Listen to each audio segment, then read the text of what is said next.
Hi there, I'm Maya.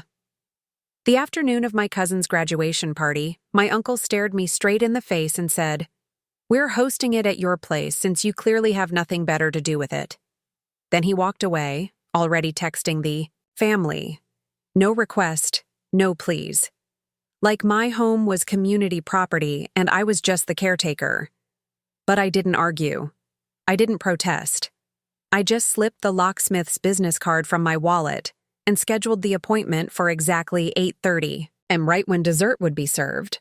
Before we jump back in, tell us where you're tuning in from, and if this story touches you, make sure you're subscribed, because tomorrow I've saved something extra special for you. Ever had someone treat your boundaries like they were just suggestions? Because that was just the beginning of how my family learned I wasn't their doormat anymore. Before we dive in, tell me, what would you have done in my situation? And where are you watching from? Let me know in the comments below. I could see them all from my kitchen window, crowded around the custom patio I'd designed myself, laughing in the golden California sunset. Wine glasses clinked, designer outfits on full display, children running through the garden I'd spent 3 years cultivating. My cousin Vanessa, the guest of honor, sat at the head of the table I'd purchased from a local craftsman, wearing a smile that didn't quite reach her eyes. They'd arrived 4 hours earlier, cars pulling into my circular driveway one after another, arms laden with grocery bags, but no one had brought a dish ready to serve. My kitchen became their prep station, countertops disappearing under cutting boards and mixing bowls. Uncle Richard had been the first to walk in, not even bothering to ring the doorbell. "Maya!" he'd called out, voice booming through my entryway. "We need to rearrange the living room furniture. That couch is blocking the flow." I stood in the hallway, watching as he and my Aunt Camille began pushing my carefully positioned sofa against the wall.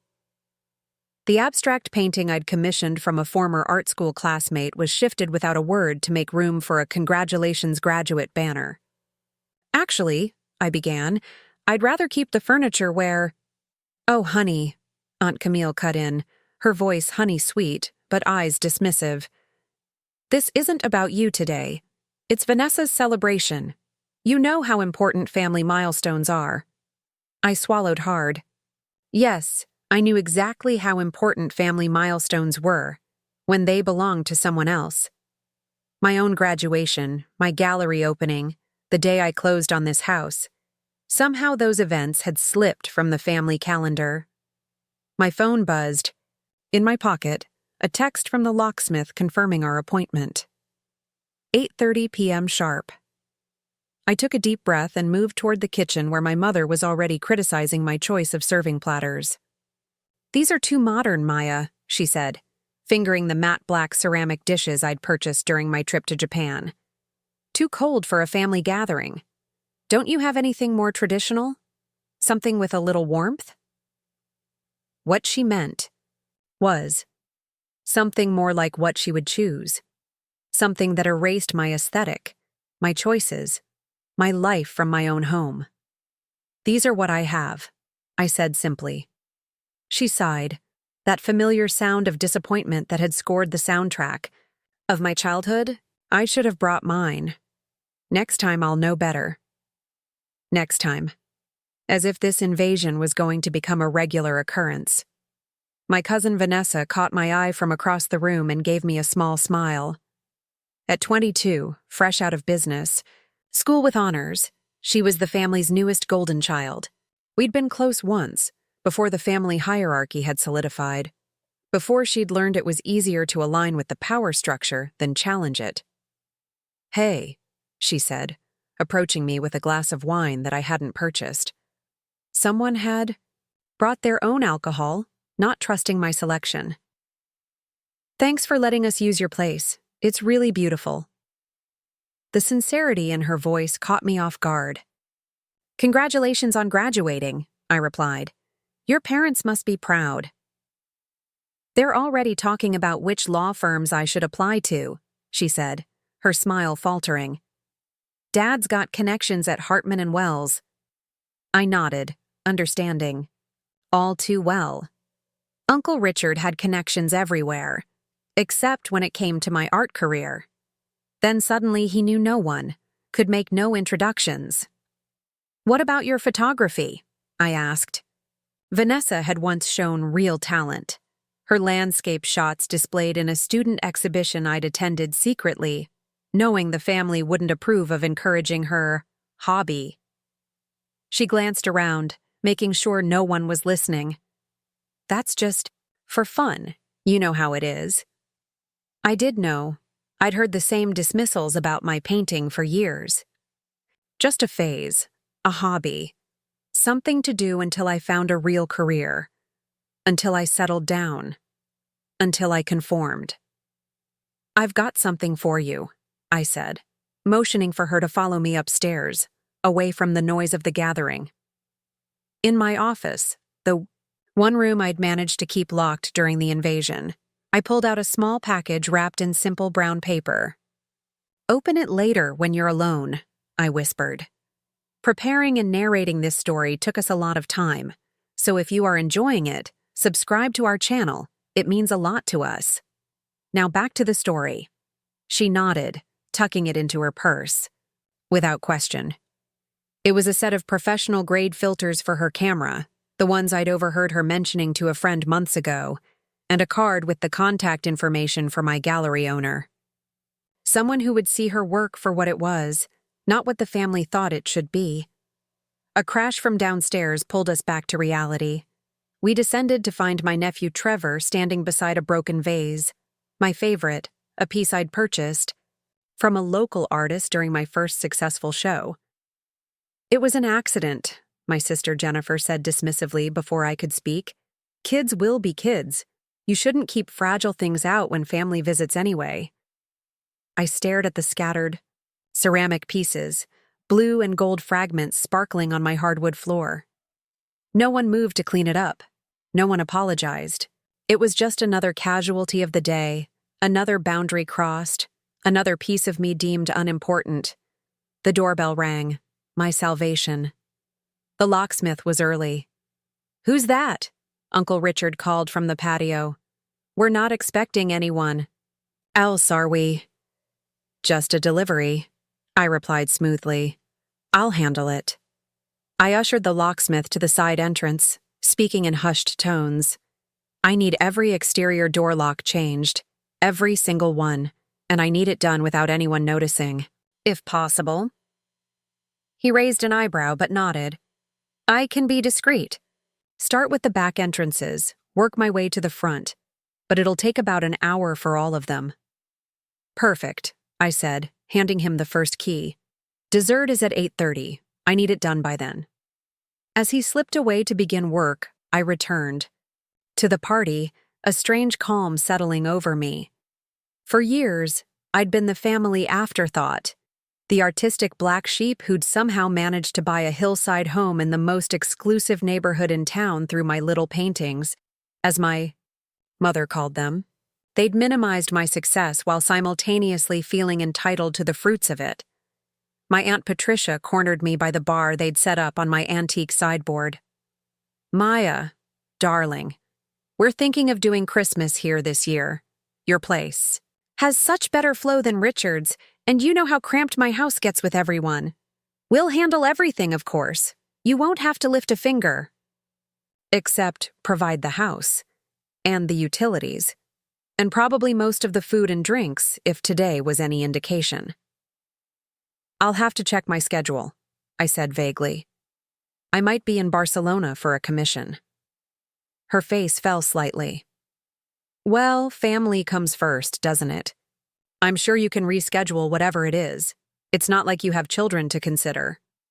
The familiar sting of her words washed over me.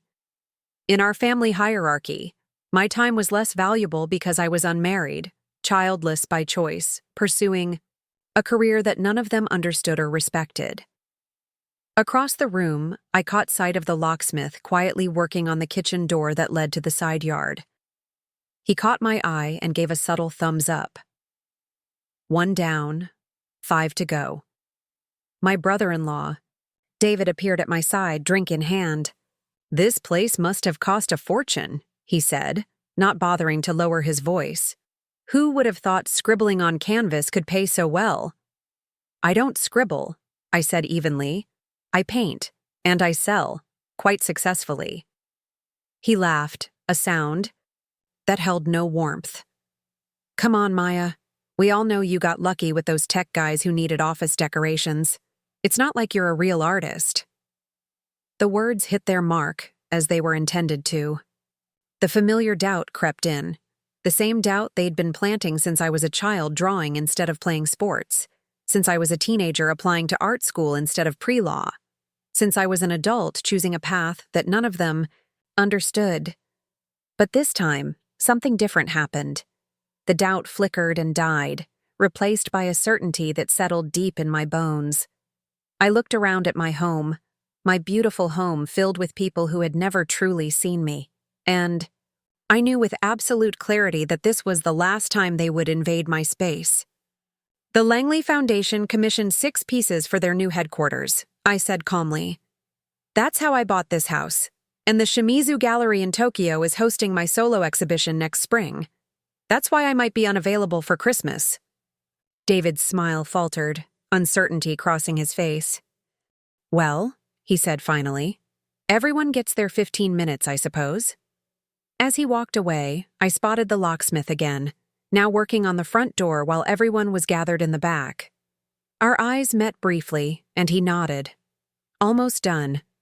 My mother approached, carrying a plate of food that she'd arranged from the catering my uncle had ordered and had delivered to my address, without asking, of course. You're not mingling, she chided. Everyone's asking where you are. No, they're not, I said softly. They know exactly where I am. They just don't care as long as the house is available and the drinks are flowing.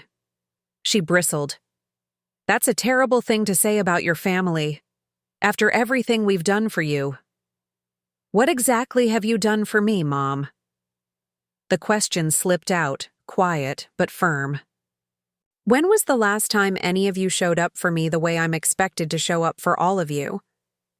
She stared at me, genuinely perplexed. We're family. That's what family does.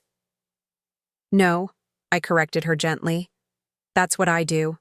The rest of you take.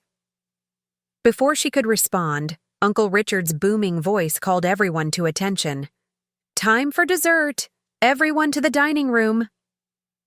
The moment had arrived. As my family migrated toward the lavish dessert spread they'd arranged on my dining table, I caught the locksmith's eye one final time. He slipped me a small envelope, 6 new keys, and with a sympathetic nod, disappeared through the front door, closing it firmly behind him. I waited, counting silently in my head. 3 minutes passed before I heard it, the sound of the first guest trying to go outside for a smoke and finding the door wouldn't open. Hey, Maya, my cousin Brandon called. Your back door is stuck or something. I took a spoonful of tiramisu and savored it slowly. It's not stuck, I replied, my voice carrying across the suddenly quieting room. It's locked. Uncle Richard frowned. Well, unlock it then. People want to go outside. I set my dessert down and stood, feeling the weight of every eye in the room. I've changed all the locks, I said simply. Every single one. The confusion was immediate, faces scrunching in disbelief. Why would you do that? Aunt Camille asked, her laugh uncertain. Because, I said, looking around at each of them, this party is over, and so is your unlimited access to my home, my life, and my boundaries. The silence that followed was magnificent in its completeness. For perhaps the first time in family history, no one spoke over me. No one dismissed my words. No one looked away. Maya, my mother began, her voice wavering between anger and disbelief. What is this about? I met her gaze steadily. This is about respect. You came into my home today without asking. You rearranged my furniture, criticized my dishes, broke my art, and planned future invasions without my consent. None of you have ever truly seen me, or valued what I've built, or respected my choices.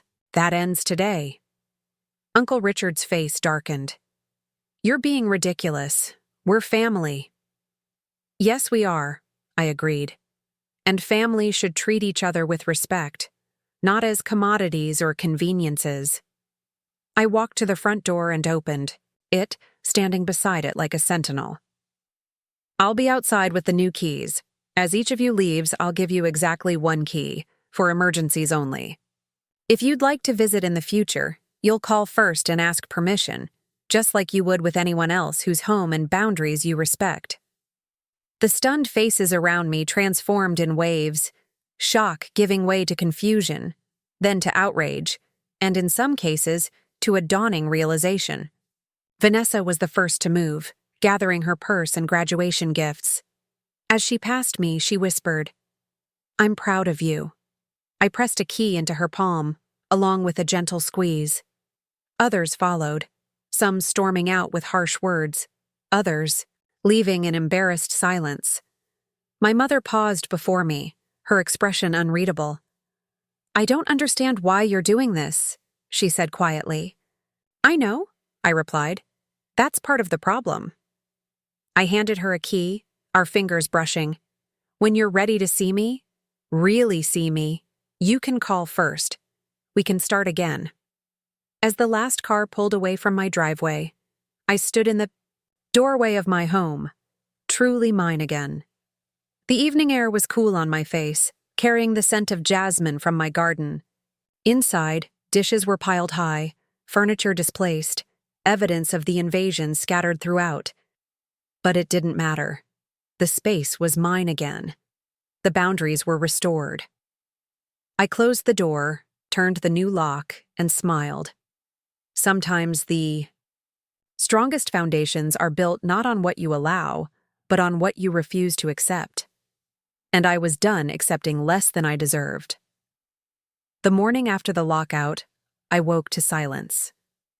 No family members wandering through my kitchen, no opinions being offered about my decor choices, no passive-aggressive comments about my life decisions, just the peaceful sound of birds outside my window and the gentle California breeze rustling through the eucalyptus trees that lined my property.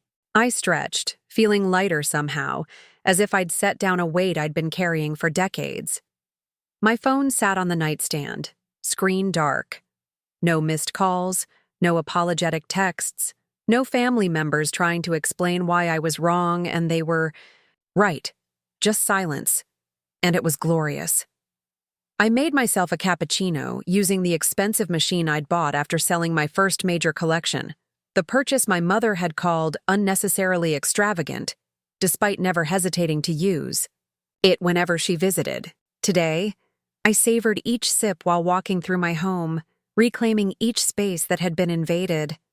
The living room still showed signs of yesterday's takeover, furniture pushed against walls, cushions misaligned, a few forgotten napkins tucked between sofa cushions. The dining room table remained cluttered with dessert plates they hadn't bothered to clear, half-eaten tiramisu hardening in the morning light. In the kitchen, pots and pans were stacked haphazardly in the sink, evidence of their entitlement left for me to clean up. But instead of feeling overwhelmed by the mess, I felt empowered.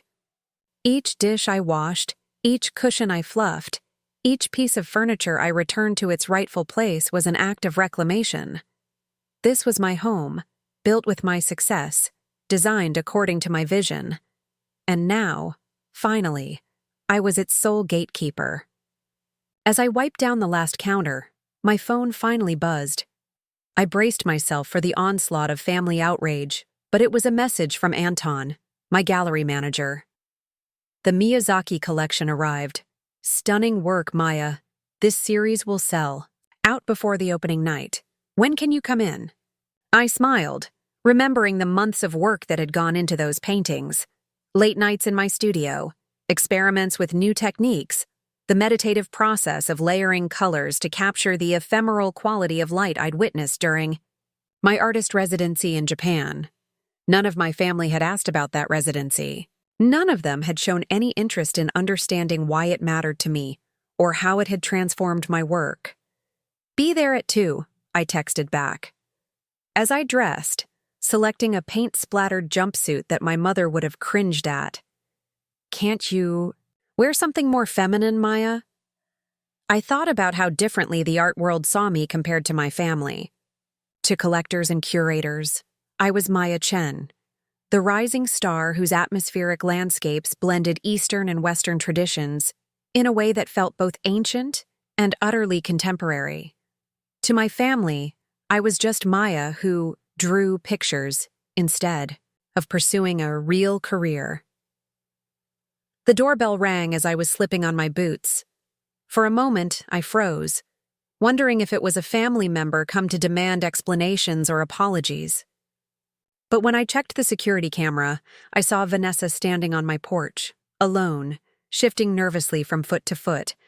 I opened the door cautiously. "You don't need to ring the bell. You have a key."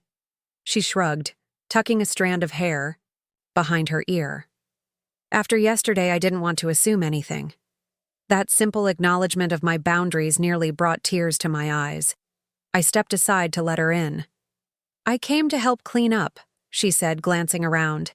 "But it looks like you've already handled most of it." "I have," I confirmed. "But coffee? I was just about to make another." She nodded, following me to the kitchen. As the espresso machine hissed and gurgled, she pulled out the small package I'd given her yesterday. "I opened it," she said quietly. "The filters are incredible. And the gallery contact." She trailed off, eyes meeting mine. "Did you really mean it? That I could show my work there?" "Elena has a small space dedicated to emerging artists," I explained. "She's always looking for fresh perspectives. Your photography has something special, Vanessa. It deserves to be seen." Vanessa's hands trembled slightly as she accepted the coffee cup I offered. "My dad says art is a dead end unless you're one in a million." I leaned against the counter, studying my cousin's face. So young, so full of potential, yet already shadowed by the same doubts that had plagued me at her age. "Your father," I said carefully, "has never understood the art world, or that being one in a million has nothing to do with talent and everything to do with persistence." She glanced around my kitchen, taking in the Italian marble countertops, the custom cabinetry, the floor-to-ceiling windows overlooking the hills of Bel Air. "You made it work," she said, a hint of wonder in her voice. "I did," I agreed. "Not by being the most talented painter in my class. I wasn't. But I was the one who kept showing up, who kept learning, who refused to believe that creativity and success were mutually exclusive." Vanessa sipped her coffee thoughtfully. "Everyone's furious about yesterday, you know. Uncle Richard called an emergency family meeting last night after we all left." I couldn't help but laugh at the absurdity. An emergency meeting? Because I asked for basic respect? "Aunt Patricia says you've always been dramatic. Mom thinks you're having some kind of breakdown. Grandma suggested it might be hormonal." Vanessa rolled her eyes. "Dad says you're just jealous because I'm starting my career at a prestigious firm while you're still playing with paints." The familiar dismissals should have stung, but somehow they'd lost their power. "And what do you think?" I asked. Vanessa set down her cup, her gaze direct. "I think you're the only one in this family who's ever really lived on your own terms, and it terrifies them." The simple truth of her observation settled between us. Yes, that was it exactly. I had dared to define success differently, to measure my worth by standards they couldn't control or understand. And now I had tangible proof that my path was valid, which challenged everything they believed about what a life well lived should look like. "I have to go to the gallery," I said, checking my watch. "Want to come? You could meet Elena, see how a showing is put together." The excitement that flashed across her face reminded me of myself at 22, hungry for glimpses into a world that seemed both impossible and inevitable. As we drove down the winding roads toward downtown, Vanessa's phone buzzed repeatedly. with family messages. She silenced it without checking. "They're trying to figure out how to handle you," she explained. "Dad suggested a family intervention, something about how you've become too isolated in your success." I gripped the steering. Wheel tighter. "I'm not isolated. I have friends, colleagues, a community, just not the one they prescribed."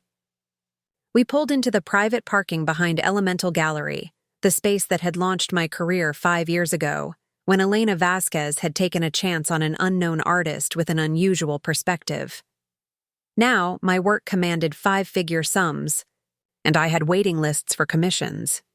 Inside, the gallery was hushed and cool, white walls showcasing my latest series, 12 canvases exploring the interplay of light and water, inspired by my mornings watching the sun rise over Kyoto's Kamo River. Elena rushed forward to greet me, her signature red glasses perched on her nose, her gray hair cut in a severe bob that somehow perfectly framed her animated face. "Maya, darling, the Miyazaki collection is magnificent. Truly your best work yet." She clasped my hands warmly before noticing Vanessa hovering behind me. "And who is this?" "My cousin Vanessa. She's a photographer with real potential." Elena's shrewd eyes assessed Vanessa with professional interest. "Photographer? Digital or film?" "Both," Vanessa answered, her voice steadier than I expected. "Though lately I've been experimenting with long exposures of urban landscapes at night." Elena's eyebrows rose appreciatively. "Interesting. Show me your portfolio sometime. We're planning a new Voices exhibition for fall." The simple exchange, professional, respectful, focused on the work rather than on Vanessa's age or family connections or the practicality of her choices, seemed to transform my cousin before my eyes. She stood taller, spoke with more confidence, as we toured the gallery and discussed the upcoming opening. Later, as we examined the careful placement of my paintings, Elena pulled me aside. "Your work has shifted, Maya. There's a new clarity here, a boldness that wasn't present before. Whatever you're doing differently, keep doing it." What I was doing differently was setting boundaries, reclaiming my narrative, refusing to see myself through my family's distorted lens. But I simply nodded, thanking her for the insight. As we were leaving, my phone rang. My mother's name flashed on the screen. After a moment's hesitation, I answered, putting it on speaker so Vanessa could hear. "Maya," my mother began without preamble, "this has gone far enough. The family is very concerned about your behavior yesterday." "Hello to you too, Mom," I replied calmly. "I'm well, thanks for asking." She sighed, that familiar sound of disappointment. "Don't be difficult. We need to talk about what happened." "I agree.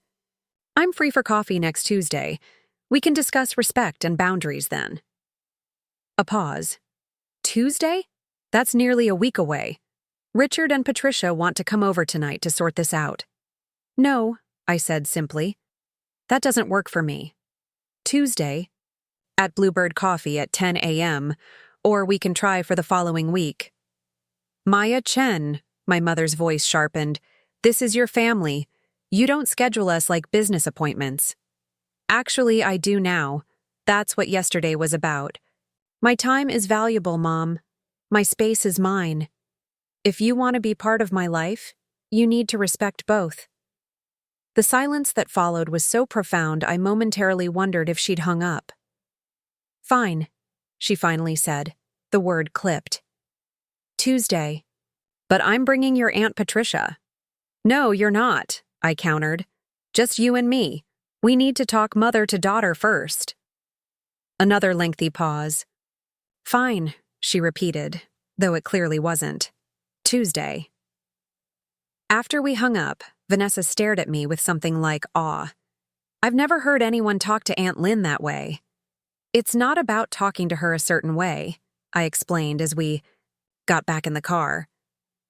"It's about being clear about what I need and not apologizing for having needs in the first place." As we drove back toward my house, Vanessa grew quiet, staring out at the passing scenery. Finally, she spoke. They've always seen your art as a rebellion, a rejection of everything they value. I considered this. Maybe it started that way when I was younger, but it's been 15 years. At some point, they needed to see it was simply my path. Do you think they ever will? She asked, her voice small.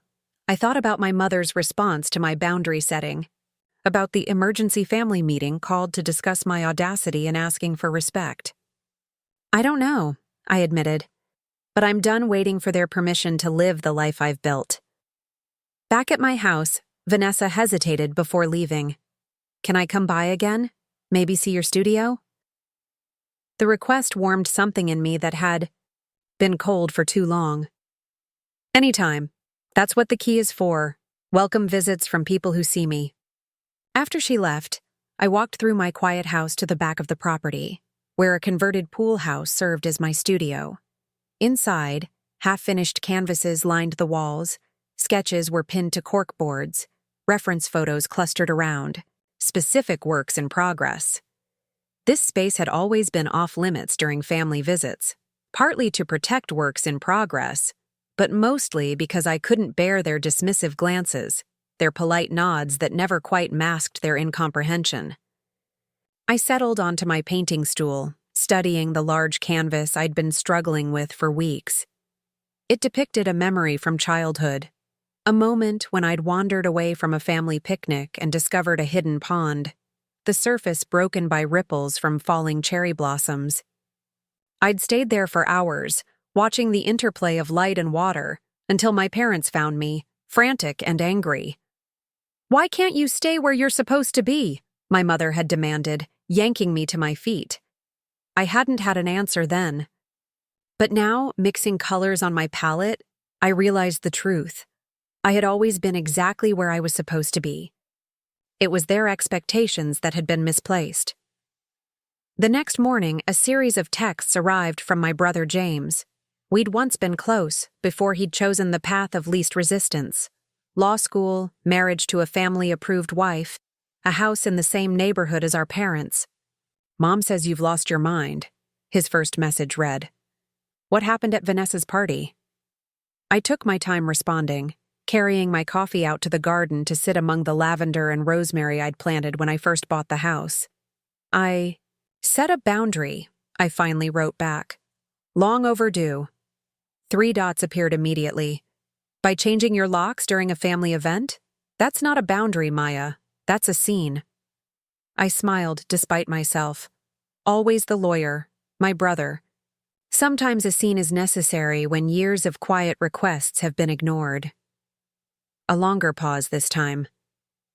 Dad says you've let success go to your head. That you think you're better than family now. The accusation was so predictable it almost made me laugh. In our family mythology, ambition was acceptable only when channeled into approved avenues, my father's medical practice, my brother's law career, my uncle's financial firm. My success as an artist didn't compute within their value system, so it had to be pathologized, treated as an anomaly or a character flaw. Success hasn't changed me, James, I wrote back. It's just given me the confidence to stop accepting treatment I never deserved in the first place. He didn't respond immediately. When he did, hours later, his tone had shifted. I saw your new collection online, the Japanese-inspired series. It's different from your earlier work. Coming from James, this was practically effusive praise. For years, he'd barely acknowledged my career at all, changing the subject whenever art was mentioned. Thanks, I replied. The residency in Kyoto changed how I see light. I didn't know you did a residency in Kyoto. 5 simple words that encapsulated everything wrong with my family dynamics. My brother hadn't known about a transformative 3-month experience because he'd never asked, never shown interest, never treated my career as worthy of the same attention he gave to colleagues' career moves or golf buddies' promotions. There's a lot you don't know, James, I typed, then deleted it. Starting an argument wouldn't help. Instead, I wrote, the opening for that collection is next Friday at Elemental. 7 p.m. You're welcome to come. The invitation hung in the digital. Space between us, not quite an olive branch, but a small opening. A chance for him to see me as I was, not as the family had decided I should be. His response came just as I was starting dinner. I'll check my calendar. Not a yes, but not a no. From James, it was progress. Tuesday arrived with a clarity of purpose I hadn't felt in years. I dressed deliberately for coffee with my mother, a simple linen dress that projected both professionalism and creativity, accented with a necklace I'd received from a Japanese master craftsman during my residency. It was a conversation piece, and conversations were what I needed to have. The Bluebird coffee shop was neutral territory, not my home where she'd always assumed authority, not her house where old patterns would be even harder to break. I arrived early, securing a quiet, corner table away from the main traffic. When my mother walked in precisely at 10 a.m., her posture rigid with disapproval, I took a deep breath and reminded myself that I was no longer seeking her validation. "Maya," she said, sitting down without removing her jacket as if to signal. This wouldn't be a long visit. "Mom," I replied, pushing a cappuccino toward her, her preferred coffee, which I'd ordered in advance. "Thank you for coming." She eyed the coffee with surprise, then took a cautious sip. "Your cousin's graduation party was ruined because of your performance." I met her gaze steadily. "No, Mom. The party continued exactly as planned until dessert. Everyone ate, drank, celebrated Vanessa. The only thing that changed was that at the end, I established that future gatherings at my home would require my consent. By changing the locks? In the middle of a family event?" Her voice rose slightly, drawing glances from nearby tables. "Yes," I acknowledged. "A dramatic choice, but one made necessary by years of having my more subtle boundaries ignored." She scoffed. "What boundaries? You've never set any boundaries." This was so patently untrue that I had to take another deep breath before responding. "Mom, I've asked you not to rearrange my furniture when you visit. I've asked you not to criticize my home decor choices. I've asked you to call before dropping by. I've asked you not to dismiss my career as a hobby or a phase. None of these requests have been respected." She waved a dismissive hand. "That's just family, Maya. We're comfortable with each other. We speak our minds." "No," I corrected gently. "You speak your mind. When I speak mine, I'm being difficult or oversensitive or dramatic." My mother's face tightened, that familiar expression of martyrdom settling into the lines around her mouth. "After everything we've done for you, what exactly have you done for me, Mom?" I interrupted, keeping my voice low and even. "When was the last time you came to one of my gallery openings? When was the last time you asked about my work? Not to criticize or dismiss, but with genuine interest. When was the last time you treated my home as mine, rather than an extension of family property?" She blinked rapidly, genuinely thrown by the directness of my questions. We, she stammered, then rallied. "We've always supported you, even when you chose this unstable career path." "No," I said firmly. "You tolerated my choices while making it clear you disapproved. That's not support. Support would have been showing up for my first gallery showing instead of attending Uncle Richard's golf tournament. Support would have been defending my career choice when Aunt Patricia called it a waste of potential at Christmas dinner. Support would have been seeing me, really seeing me, instead of the daughter you wished you had." Tears sprang to my mother's eyes, not manipulative tears, but genuine ones born of confronting an uncomfortable truth. She looked down at her coffee cup, turning it slowly between her hands. "Is that really how you've felt all these years?" she asked, her voice smaller than I'd ever heard it. "Yes," I said simply. "It is." A long silence stretched between us, filled with decades of misunderstandings and missed connections.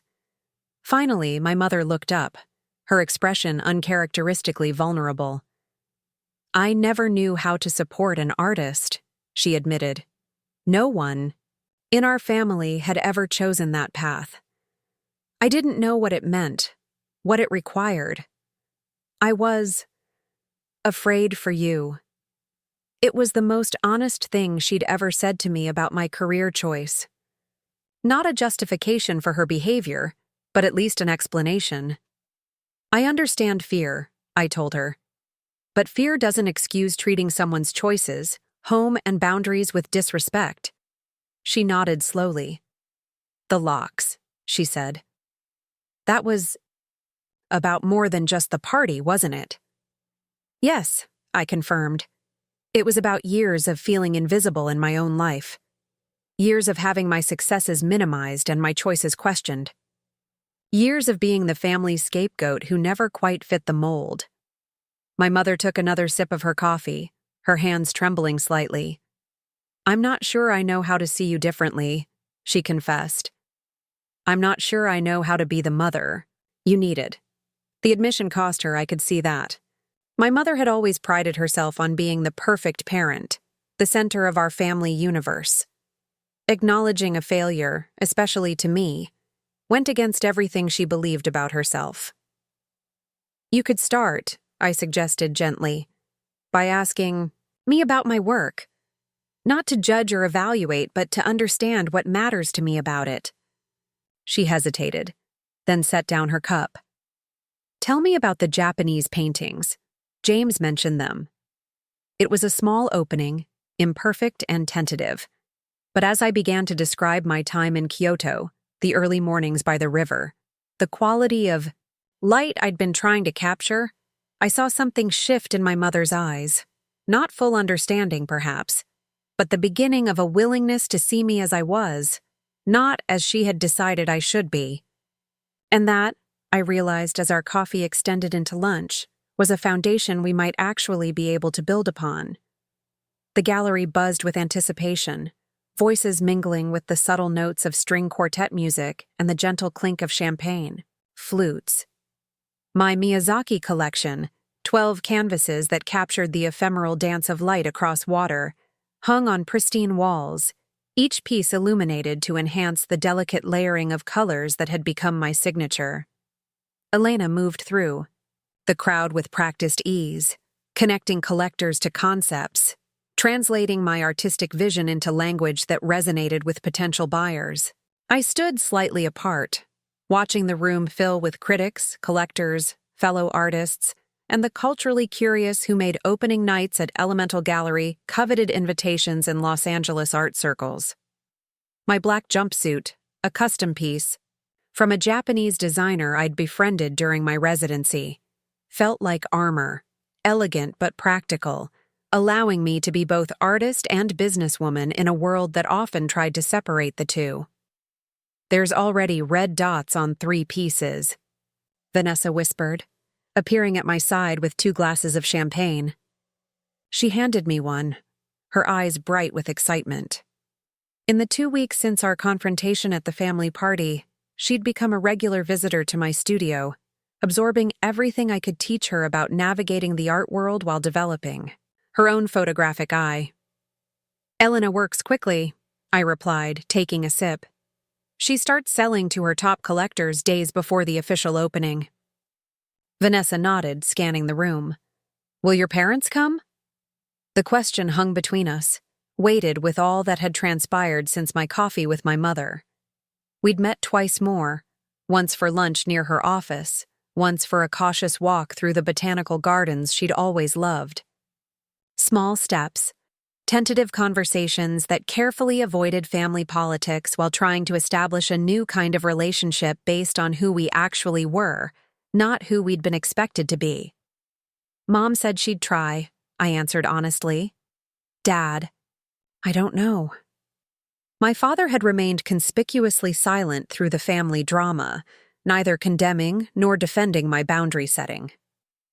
As a surgeon, he'd always been somewhat removed from family dynamics, his demanding schedule providing a convenient buffer from emotional entanglements. I'd invited both my parents to the opening, not with expectations, but as an opportunity to see a part of my life they'd long ignored. Elena approached, her red glasses catching the light. Maya, darling, the Goldsteins are asking about the largest piece. They're particularly interested in your technique with the translucent layers. I nodded, professional mode engaging automatically. I'll speak with them now. As I moved toward the influential collectors, I caught sight of a familiar figure by the entrance, my brother James, looking uncomfortable in a charcoal suit that screamed corporate lawyer, his wife Diane beside him in a conservative black dress. They stood awkwardly at the threshold, clearly out of their element among the eclectic crowd. I excused myself from Elena and crossed the room to greet them. "You came," I said simply, genuine surprise coloring my voice. James shifted, adjusting his tie. "Said I'd check my calendar, didn't I?" It was as close to an olive branch as my brother knew how to offer. I accepted it with a small smile. "Thank you for the invitation, Maya," Diane said, her tone formal but not unkind. "The gallery is lovely. Let me show you around," I offered, gesturing toward the main exhibition space. These pieces were inspired by my time in Kyoto last year. As I guided them through the collection, explaining my process and inspiration, I watched their expressions carefully. Diane showed polite interest, asking appropriate questions about technique and materials. James remained largely silent, his eyes moving from canvas to canvas with an intensity that surprised me. At the centerpiece of the exhibition, a large canvas capturing the precise moment when dawn light fractured across the Kamo River, he finally spoke.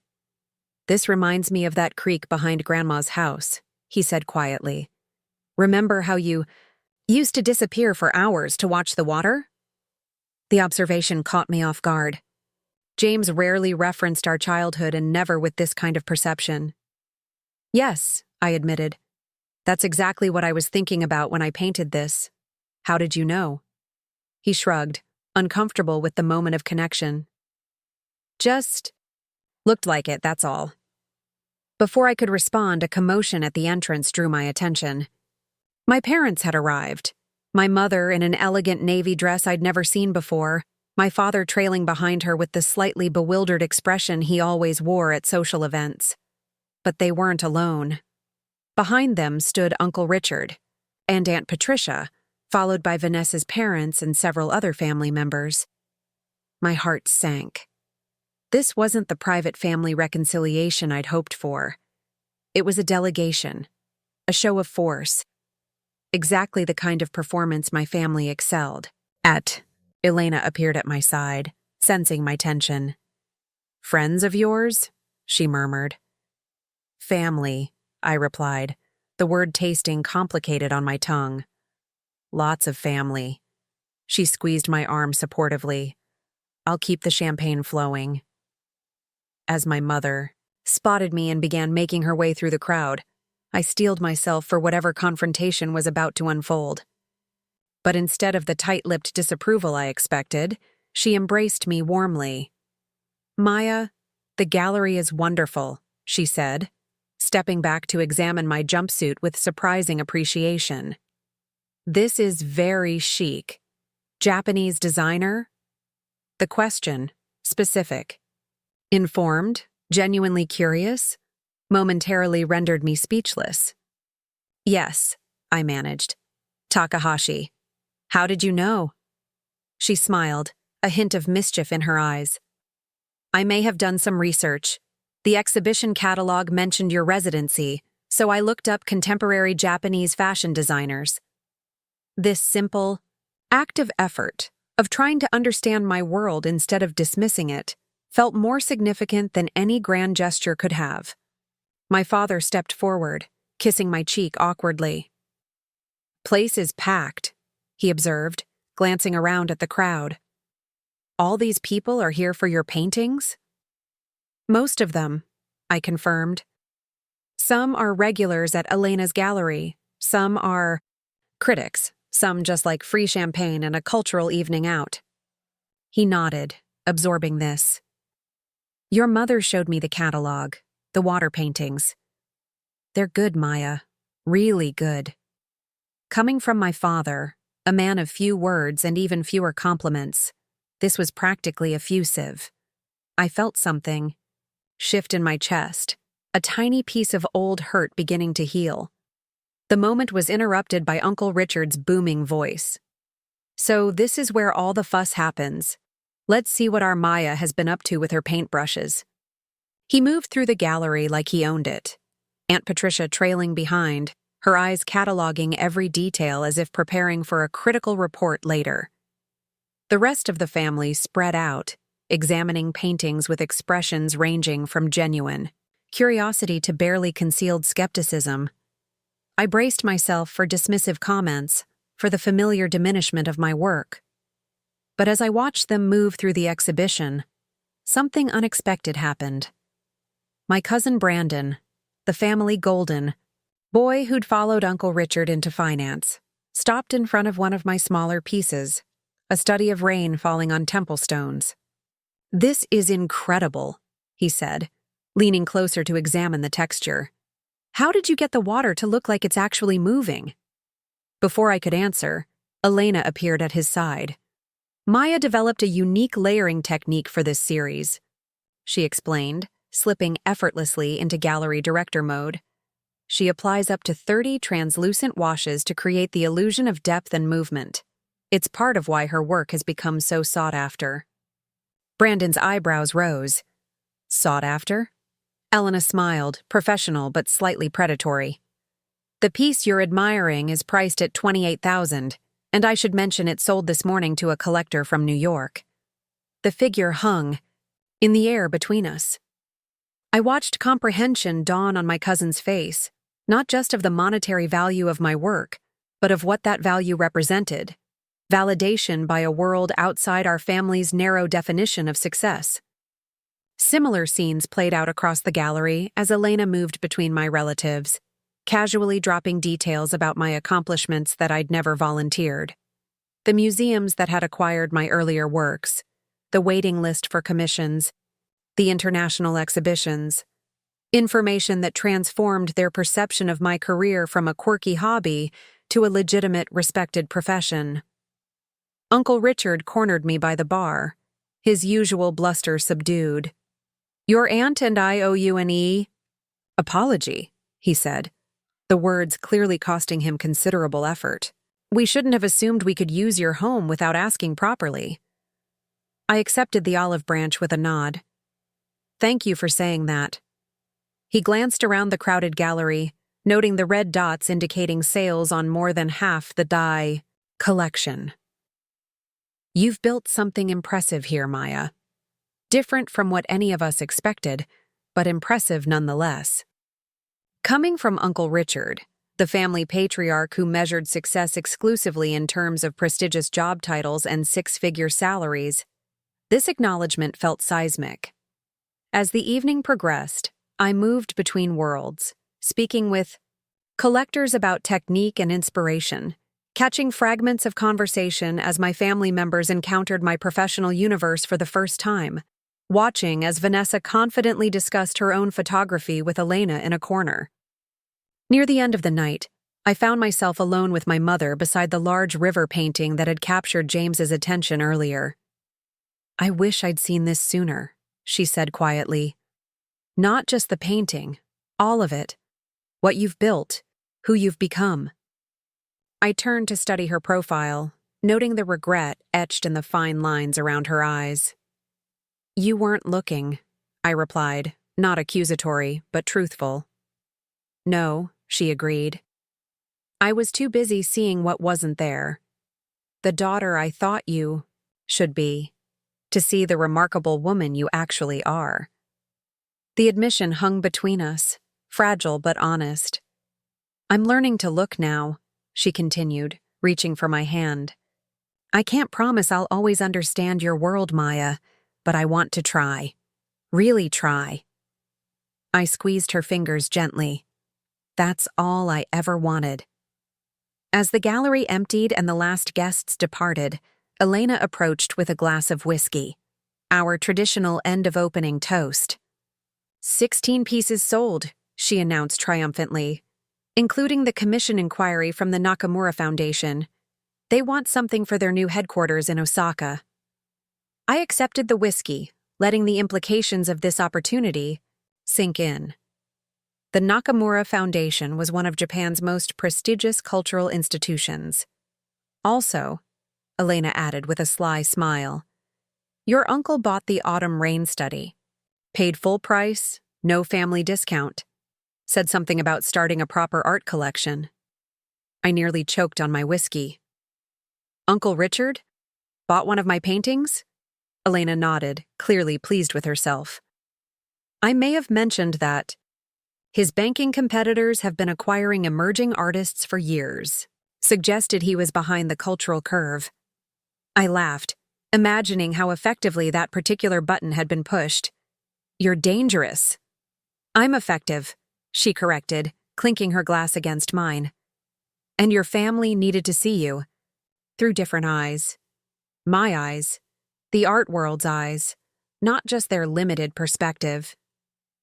As we finished our drinks, surveying the near-empty gallery with its sold tags and lingering energy, I felt a profound sense of closure.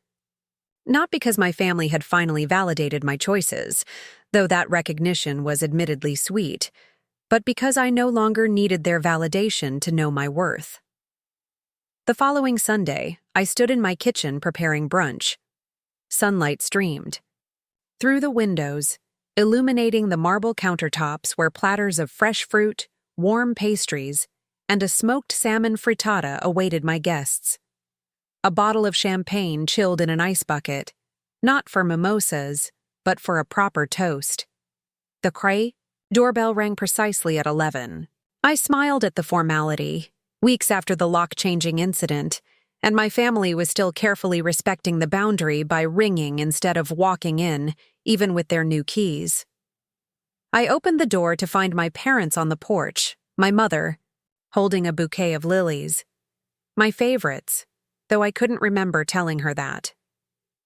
These are beautiful, I said, accepting them with genuine pleasure. Come in. Everything's almost ready. They entered cautiously, still adjusting to this new dynamic where they were guests rather than entitled family members. My father handed me a small wrapped package. Just a little something, he mumbled, clearly uncomfortable with the gesture. I unwrapped it carefully to find a first edition of The Artist's Way, a book I'd mentioned during our last conversation, about creative process. The thoughtfulness of the gift, specific to my interests rather than what he thought I should want, spoke volumes about his efforts to see me clearly. I think you've earned at least the chance to help fix what went wrong, I replied. Besides, no one knows the European operation better than you do. Something shifted in her expression, a complicated mix of emotions I couldn't fully interpret. I'll think about it, she said finally. Let me know when you've reviewed the files.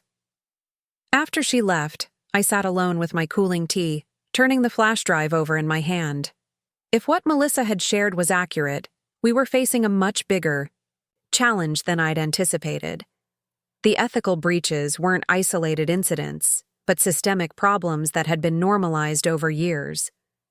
The earnings call suddenly seemed like just the beginning of a much longer, more difficult journey than I'd imagined. Back at Blackwell Tower, I gathered Marcus, Robert, and Sarah in my office, sharing the disturbing information Melissa had provided. Their reactions ranged from shock to grim confirmation of long-held suspicions. We need to pull in the forensic accounting team immediately, Marcus said, already making notes. If board members are implicated, this changes everything about our disclosure obligations. Robert looked pale. The timing couldn't be worse. If this breaks before the earnings call, it won't, I assured him. Meridian is still gathering evidence. According to Melissa, they're planning a coordinated campaign, likely timed to maximize damage to our stock price. Can we trust her? Assessment? Sarah asked bluntly. This could be misdirection, a way to create internal chaos before a critical market event. It was a fair question, one I'd asked myself repeatedly since the cafe. I believe she's being truthful, I said, after a moment. Not from some sudden change of heart, but because her own reputation is tied to Blackwell's legacy. She doesn't want to see it destroyed, even if she's no longer at the helm.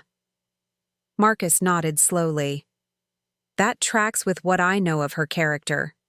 Pride has always been her defining trait.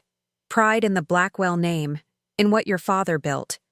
So what's our next move? Robert asked, ever practical. I took a deep breath, organizing my thoughts. We proceed on parallel tracks. First, a confidential investigation into the full scope of the problem, led by an independent third party to ensure credibility. Second, we prepare for the earnings call as planned, focusing on our vision for the future while being transparent about the challenges we're addressing. And if Baldwin raises specific questions about the European contracts? Sarah pressed. I'll be honest without being self-destructive.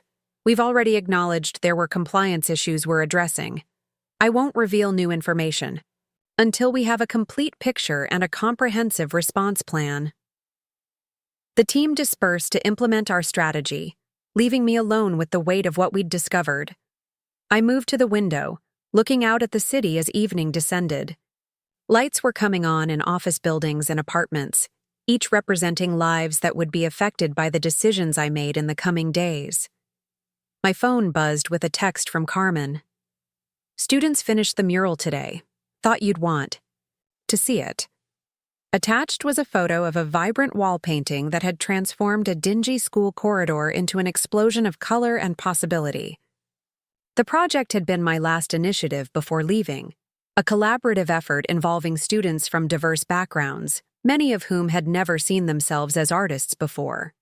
The image provided a powerful reminder of why my father had chosen me for this role, not despite my background in education, but because of it. I'd spent years creating spaces where young people could discover their capabilities, take risks, and learn from mistakes. Perhaps that was exactly what Blackwell Industries needed now, not just damage control, but transformation, a culture where ethical behavior was valued over expedient results, where problems were addressed openly rather than buried in accounting. Tricks. The earnings call would be just the first test of whether that vision could withstand market pressures and competitive threats. But as I studied the student mural, its bold colors and fearless energy, I felt a renewed sense of purpose.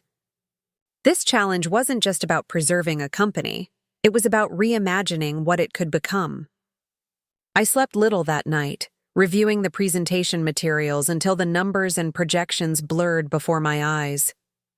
By morning, I felt strangely calm, not from confidence that everything would go smoothly, but from clarity about what mattered most. The conference room was prepared for the video call, with technical staff ensuring connections were stable, and the executive team arranged behind me in a show of unified leadership. As we waited for the call to begin, Robert leaned in close. The preliminary market is favorable, he murmured. Our pre-release guidance set appropriate expectations. I nodded, straightening my notes one final time. I'd chosen to wear a blue dress rather than the corporate gray or black that had been suggested. A small but deliberate choice to distinguish my leadership style.